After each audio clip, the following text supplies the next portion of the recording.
Welcome to the first EEG curriculum in June. Today we will talk about a very interesting topic, a very important topic in psychiatry and EEG. It's about vigilance and sleep EEG. So sleep EEG, multiple sleep latency test, and sleep lab applications. So today's objectives are to recognize the EEG's role in sleep studies and psychiatric disorders, and understand the methodology of EEG vigilance and the concept of EEG vigilance. And of course, in the end, we will see some EEG cases that are related to differences in vigilance regulation. So let us start with some concepts. EEG is about measuring electrophysiological activity. However, we need to understand underlying concepts to fully integrate the EEG into our diagnostic and maybe predictive process. So this is why today we will shed a little light on different EEG patterns and their meaning by means of sleep-wake cycle. We will dive into wakefulness regulation and EEG vigilance. So let's start with Davis Lennox, who already during the 30s of the past century discovered that there are different patterns in the EEG that are related to vigilance. And here you see a recording, a very old recording, almost 100 years old. 1 second is shown here, and you see this is getting more drowsy, so a transition from normal, fully awake subject with a desynchronized low amplitude EEG toward more high amplitude activity with delta and theta light. So you see the increase of amplitude. That means more neurons are doing the same thing. And as you can imagine in the brain, if all the neurons do something differently, then there's real, let's say, conscious activity. If all the neurons are doing the same, a little bit like during a seizure, and not really, but a little bit, then there's not a real cognitive activity going on. So this means the brain switches off. So slow waves with high amplitude are always a sign of less cognition. So there was Alfred Loomis, quite a character. I think he also had some broker activity at Wall Street, and he was interested in neurophysiology during the 30s of the last century, and he built one of the first sleep laboratories. And what he described is something that we still have today. This is the so-called K complexes in sleep spindles. So if you look at the picture on the bottom left, you see two very important features in the EEG. You see here in the montage of FZ minus CZ, so the midline EEG, you see a very prominent negative deflection, positive deflection, and then this fast spindling activity following afterwards. And this is, again, 50 microvolt. You can see it here. So this is like 100, 150 microvolt. And this is a clear K complex.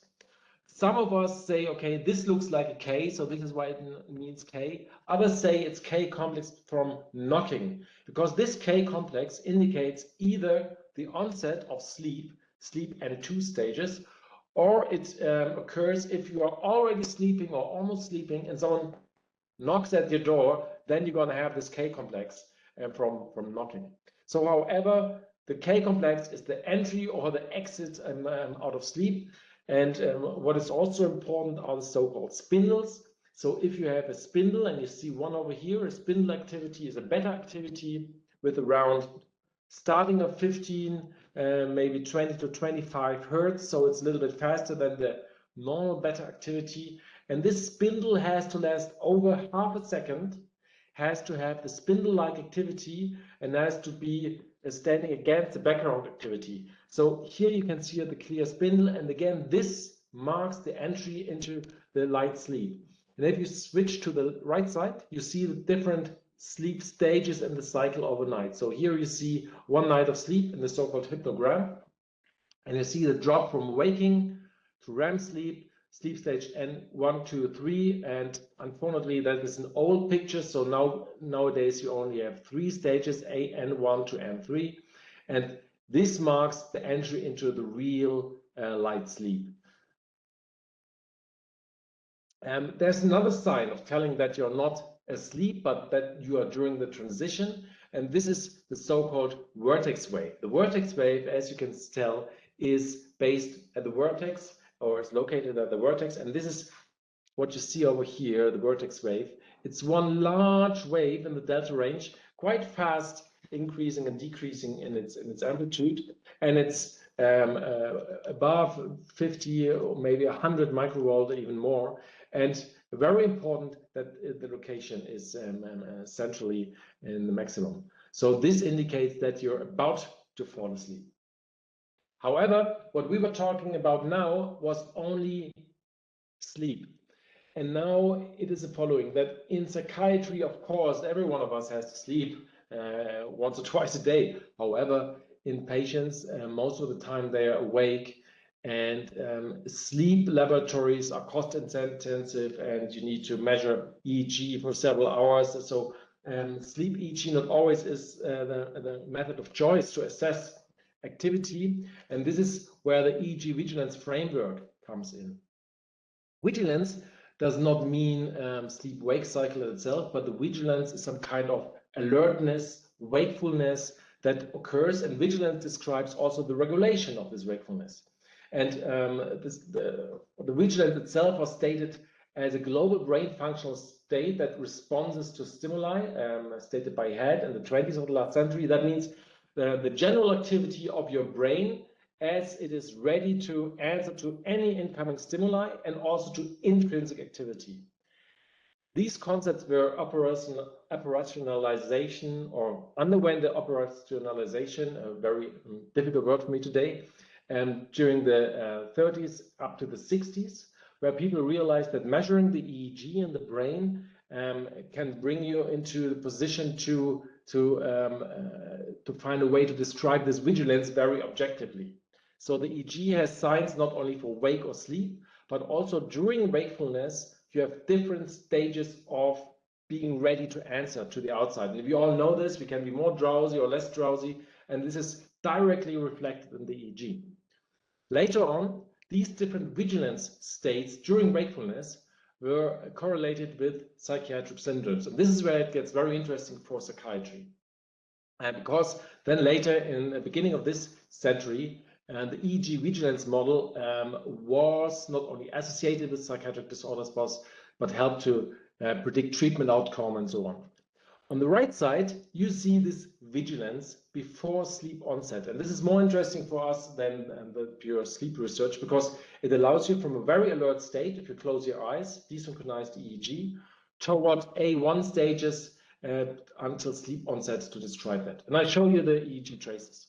So this is the vigilance stage A1. That means you just close your eyes, and what you see at the occipital leads, you have this, remember from the curricula before, background activity around 8 to 12 hertz. Because you close your eyes, your occipital visual cortex is switched off, and all the neurons are screaming hooray at the same time. This is why we have that. Still, you are awake. This means in the frontal areas, there is still some desynchronization, and you are thinking. Then, during vigilance stage A2, A3, if you keep your eyes closed a little bit and drift a little bit towards sleep, you see that the brain switches off not only at occipital sites, but then this alpha activity switches to anterior sites. You can see here, A1, frontally active, and then A2, the switch off reaches the frontal areas, and the frontal areas, of course, are there for our consciousness and so on. So then, after having those A stages, when these change of A stages, we now come into the stage B1, B2, 3.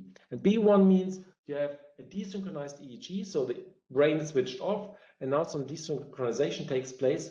It is similar to a wake EEG, but you have some slow I wave activity. We see that later on.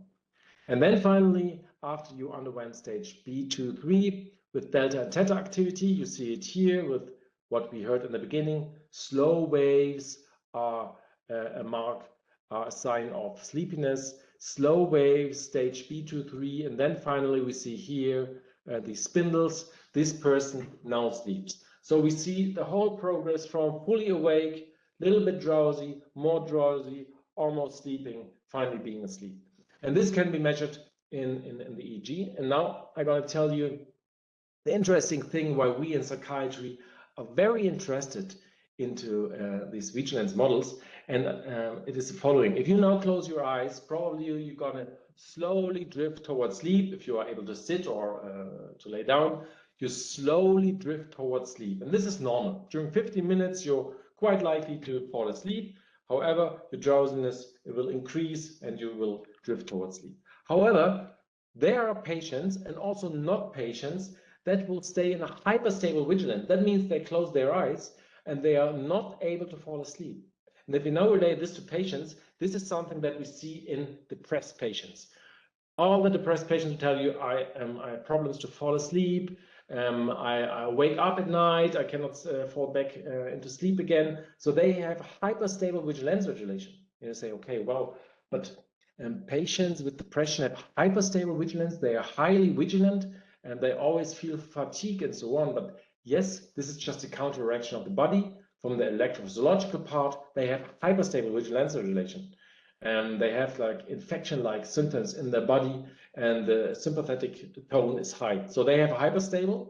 And very interesting now, we have this very fast decline in vigilance. That means if you close your eyes, you would almost sleep immediately. You know all these persons that that sit in the car beside you, they close their eyes and they fall asleep immediately, or in the lecture hall, they just fall asleep. This is some kind of very unstable vigilance situation. And we see this in two psychiatric conditions. That is, first, in manic patients and also in ADHD. Ever wondered why we treat ADHD with stimulants? Well, this is why. If you have ADHD and your brain is more likely to switch off immediately, you counteract on the behavioral level. You got to talk to many people, you're going to do exciting things just to keep your head entertained, let's say entertained. And if you get a stimulant, you don't have to do that anymore, the vigilance stays high, and you don't have to run around. So this is why we have in many patients an ADHD more likely to an unstable vigilance saturation and hyperstable vigilance saturation in depression. And if we now will be able to see how the vigilance regulation is in the EEG, we will be able to have, or this enables us to use it as a diagnostic tool. However, you don't look at the EEG, only the EEG, but you use the EEG in combination with the clinical symptoms. So if you, for example, have someone who has ADHD-like symptoms and he wants some stimulants, but you see in the EEG, it has a highly hyperstable vigilance that does not drop. Well, why should you give one stimulant who's already fully awake? This doesn't make sense. But if you see on the, you always can discuss, of course, but it's less likely to respond. But if you're going to see someone who drops in vigilance immediately after he closes his eyes, then the stimulant, of course, makes sense. So you can try to find a better reasoning for your medications. And the same holds true with depression. Someone with a depressed state comes to you and you see this hyperstable vigilance regulation. Of course, you know, well, he has problems falling asleep. We should give him something to fall asleep. On the other side, if you have an unstable vigilance regulation and you give him sleeping medication, this might increase his problems. All right, so let's just say, because you say now, okay, he's going to tell us a lot about these concepts, but where are the proofs? So this EEG vigilance model has been approved and validated and replicated. So for example, the EEG vigilance goes in line with the autonomous nervous system. So you see these vigilance stages we just learned about. High heart rate goes with high vigilance stages and sleep with the lowest. You can say, okay, then I can measure heart rate, not the EEG. However, you can have 1 second of EEG and you can state which state it is. If you have 1 second of ECG, you don't know if this is high or low for a person. We validated that against PET and EEG. You see that the EEG vigilance is responsible for most parts of the signals in the PET. So it's not paradigm-specific activity, but it's vigilance. And the same with the fMRI. So most of the fMRI results might be related to EEG vigilance changes and not a specific cognition. And you see the usual regions flashing, like the default mode network, the thalamus, the ACC, and so on. And this was just by taking the EEG vigilance as a mediator of the bolt signal. All right. Looking at the time, almost half has passed. we will switch toward a more sleep-related concept. Remember, we are talking about concept today. And this is the multiple sleep latency test.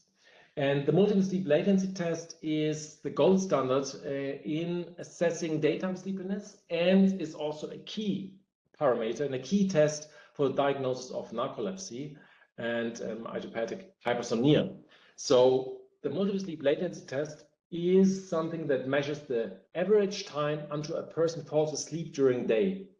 And we have two measures that are important. The first is the mean sleep latency. That means after closing the eyes and you switch the light off during day, everything is dark.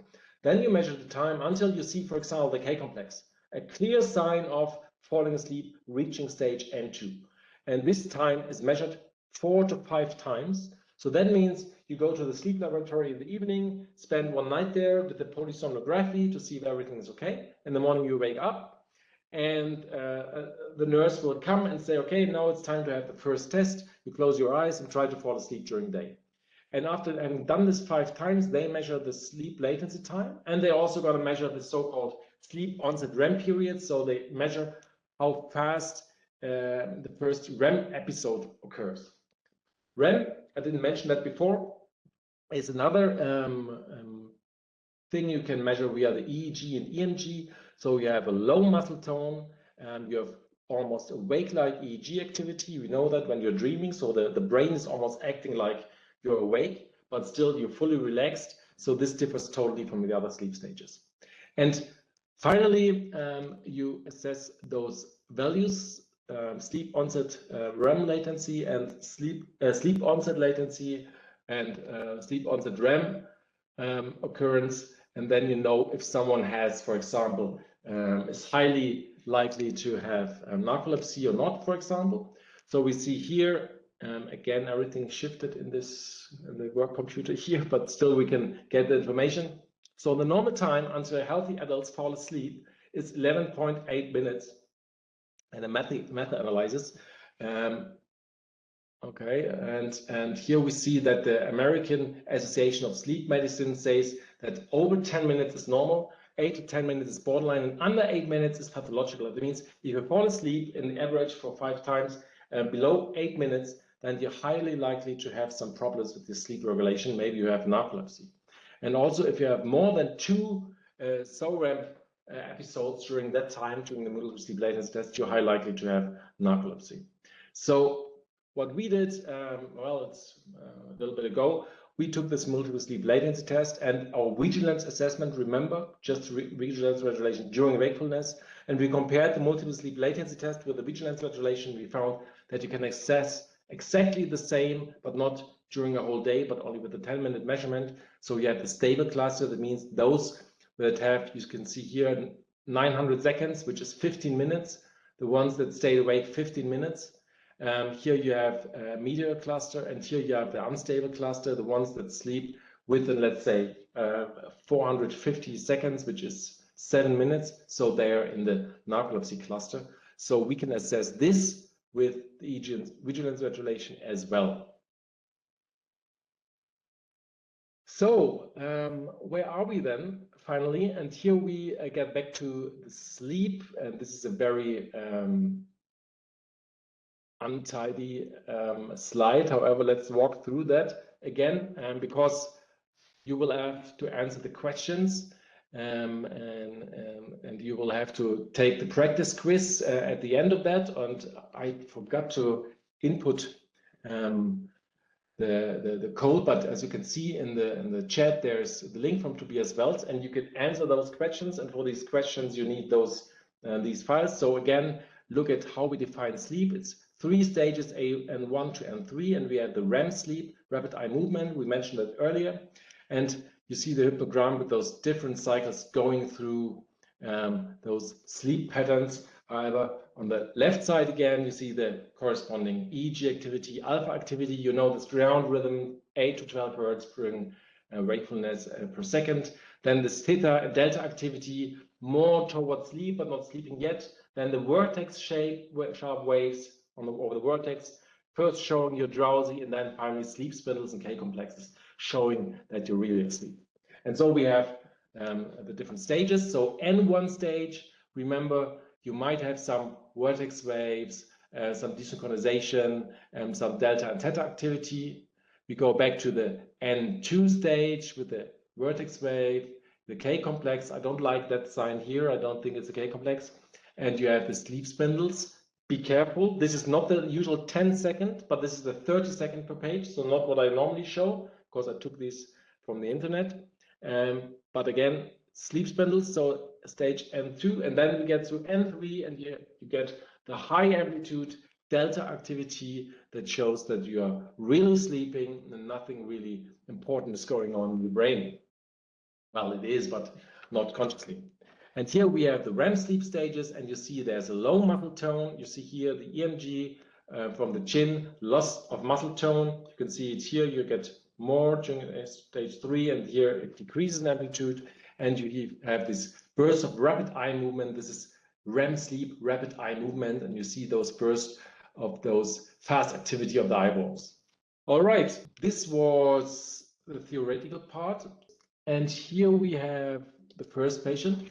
So remember what I told you, and if you have a manic patient without medication, and you have the luck to get an EEG from that patient, you will not see a very alert patient. Although those patients say, well, I'm full of energy, I don't need no sleep, I didn't sleep the last week, and so on.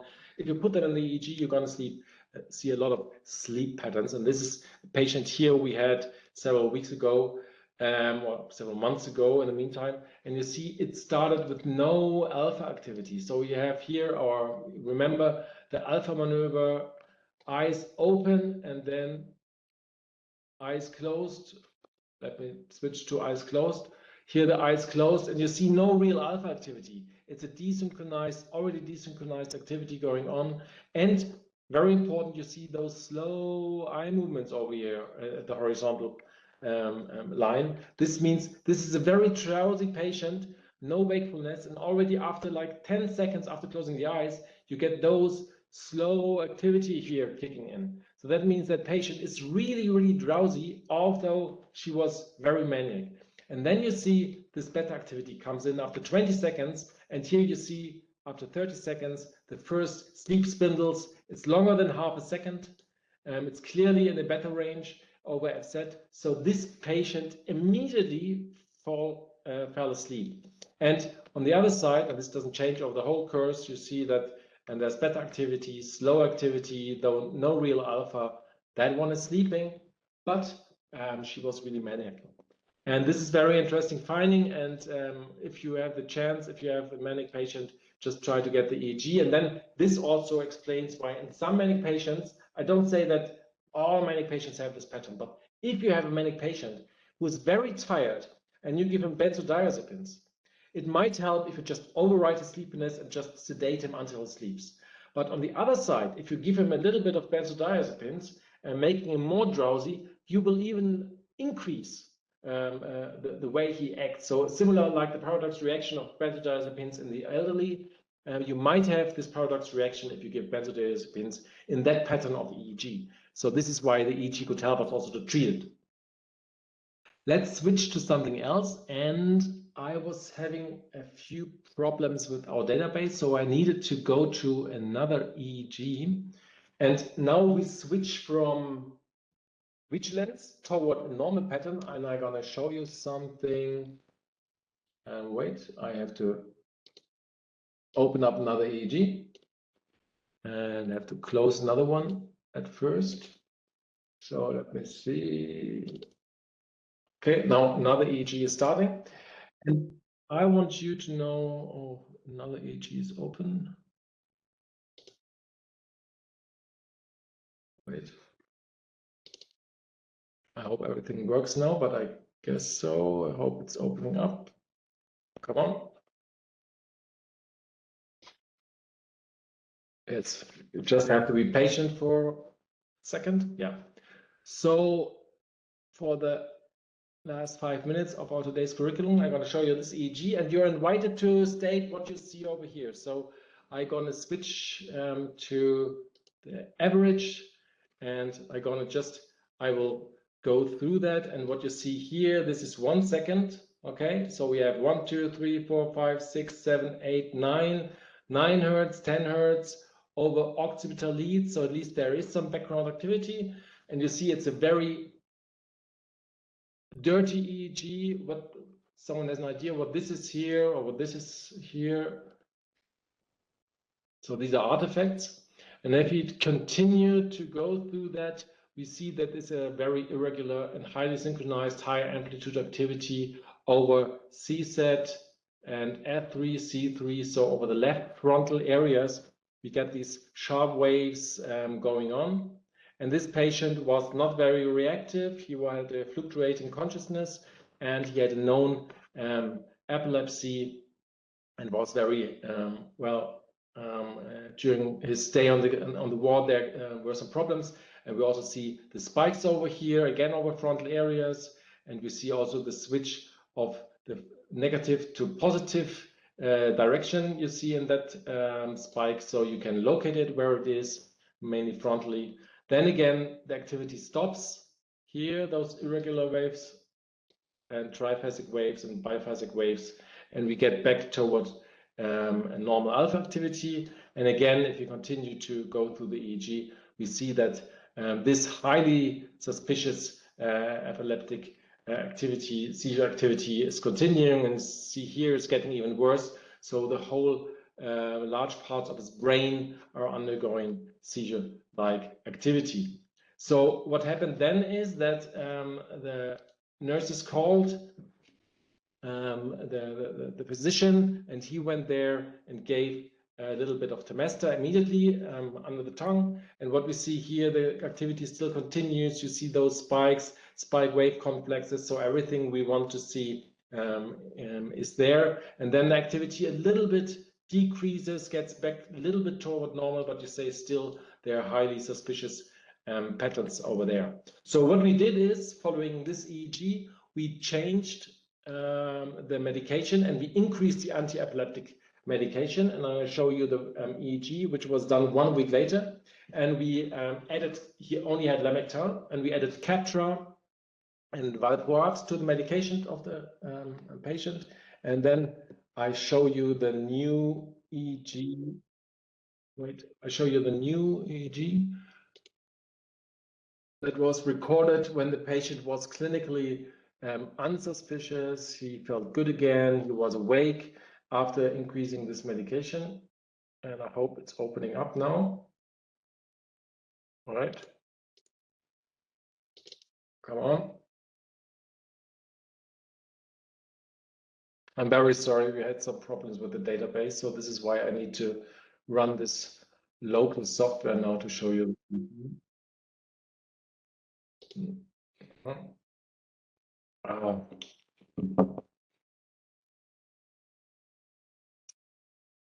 I'm afraid it could not work. Okay, so it doesn't start up, but I wanted to show you a very nice alpha EEG, and it has some hypervigilant patterns.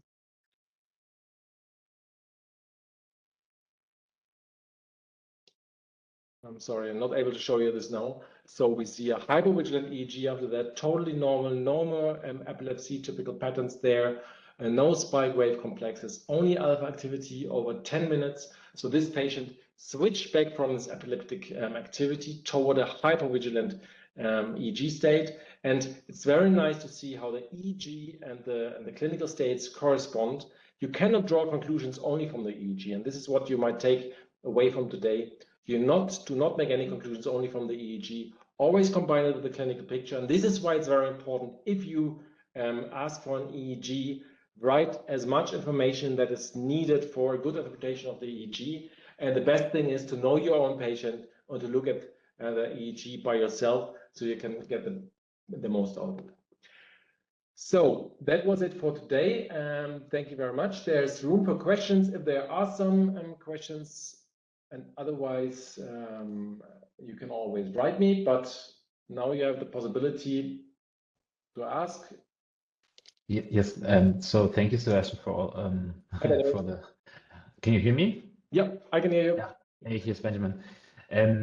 Yeah, when you talked about the hyperstable and the instable EEG, also with depressive patients and with ADHD patients, do you see after medication has started, do you see a correlation with the like if the clinic improves, do you also see if the clinical symptoms improve, do you also see like a change in the EEG vigilance?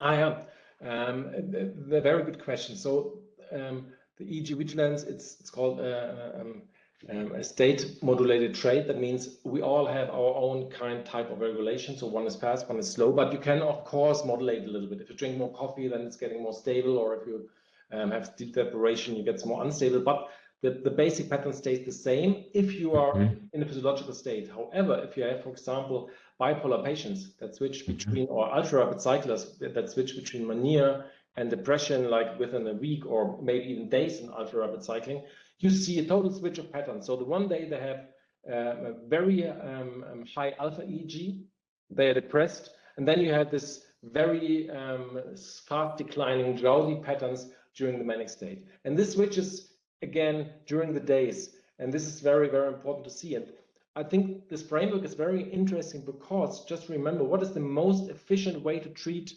depression without talking and without drugs and without stimulation? It's a sleep deprivation. But did you ever ask yourself, why does sleep deprivation help in depression? Because they have hyperstable vigilance regulation, and you break through this hyperstable vigilance regulation.